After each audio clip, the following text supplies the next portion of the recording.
తాకట్లో ఉన్న మీ బంగారాన్ని విడిపించి ఆ రోజు ఆన్లైన్ రేటుకి కొంటాం. Sharma gold company. ఉత్తర భారతదేశాన్ని వణికించే బిష్నోయ్ గ్యాంగ్ పాకిస్తాన్కే వార్నింగ్ ఇచ్చింది.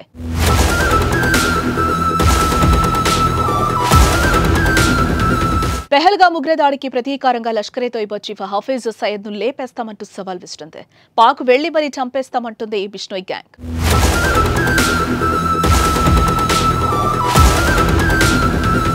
లారెన్స్ బిష్నోయ్ కానీ భారతదేశంలోనే ప్రపంచానికి కూడా పరిచయం అక్కర్లేని పేరు. పంజాబీ సింగర్ సిద్ధు మూసేవాలా హత్యతో వెలుగులోకి వచ్చి మహారాష్ట్ర మాజీ మంత్రి బాబా సిద్దికీని లేపేసి లారెన్స్ బిష్నోయ్ గ్యాంగ్ డేంజరస్ గా మారింది. ఇక బాలీవుడ్ కండల వీరుడు సల్మాన్ ఖాన్ కు చంపేస్తామని బహిరంగంగానే లారెన్స్ బిష్నోయ్ గ్యాంగ్ గత కొన్నాళ్లుగా బెదిరిస్తూ వస్తోంది. జైలు నుంచే తన గ్యాంగ్ ను నడిపిస్తూ క్రిమినల్ సామ్రాజ్యాన్ని విస్తరిస్తున్న లారెన్స్ బిష్నోయ్ ఉత్తరాదిని వణికిస్తున్నాడు. అయితే తాజాగా మరోసారి ఈ గ్యాంగ్ హెడ్లైన్స్ లో నిలిచింది. పహల్గాం ఉగ్రవాద దాడిపై దేశం మొత్తం ఆగ్రహం వ్యక్తం చేస్తున్న సమయంలో బిష్నోయ్ గ్యాంగ్ నుంచి ఓ సంచలన ప్రకటన చేసింది.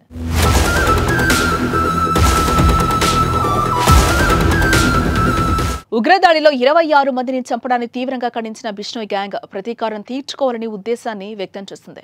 బిష్నోయ్ గ్యాంగ్ తమకు 1,00,000 మందితో సమానమైన వ్యక్తిని చంపుతామని పాకిస్తాన్ను బెదిరించింది. 26/11 ఉగ్రదాడి సూత్రధారి లష్కరే-తోయిబా చీఫ్ హఫీజ్ సయద్ను లేపేస్తామని అర్థం వచ్చేలా హఫీజ్ సయద్ ఫోటో పైన రెడ్ ఇంకితో ఎక్స్ మార్క్ గుర్తువేసి సోషల్ మీడియాలో పోస్టు చేసింది.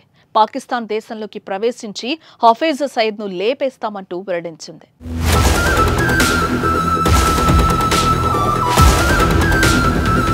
పదేళ్లుగా జైల్లో ఉంటూనే ఇంటర్నేషనల్ గ్యాంగ్ ని తయారు చేశాడు. ప్రస్తుతం లారెన్స్ కింద దాదాపు 700 మంది షూటర్లున్నారని సమాచారం. వీరి నెట్వర్క్ దేశంలోని 11 రాష్ట్రాల్లో విస్తరించింది. భారత్లోనే కాదు విదేశాల్లో కూడా బిష్నోయ్ గ్యాంగ్ సభ్యులున్నారని టాక్. గతేడాది కెనడాలో సిక్కు వేర్పాటువాది హర్దీప్ సింగ్ నిజ్జర్ హత్యకు గురయ్యాడు. ఈ హత్యను భారత స్పై ఏజెన్సీల కుట్రగా కెనడా ఆరోపించింది. భారత నిఘా సంస్థల అధికారులే లారెన్స్ బిష్నోయ్ కి కాంటాక్ట్ ఇచ్చి తన గ్యాంగ్ తో హత్య చేయించారని ఆరోపణలు చేశారు. లారెన్స్ కు దేశభక్తి ఎక్కువ. గతంలో ఆయన పాడిన దేశభక్తి గేయం లారెన్స్ దేశభక్తికి సంబంధించిన పోస్టులు వైరల్ అయ్యాయి. ఖలిస్తానీలు పాకిస్తానీలంటే లారెన్స్ కు అస్సలు పడదు. ఈ క్రమంలోనే భారతీయులను చంపడంలో సంబంధాలు కలిగిన హఫీజ్ సయద్ను లేపేస్తామని అతడి గ్యాంగ్ నుంచి ప్రకటన రావడం ఇప్పుడు సంచలనంగా మారింది.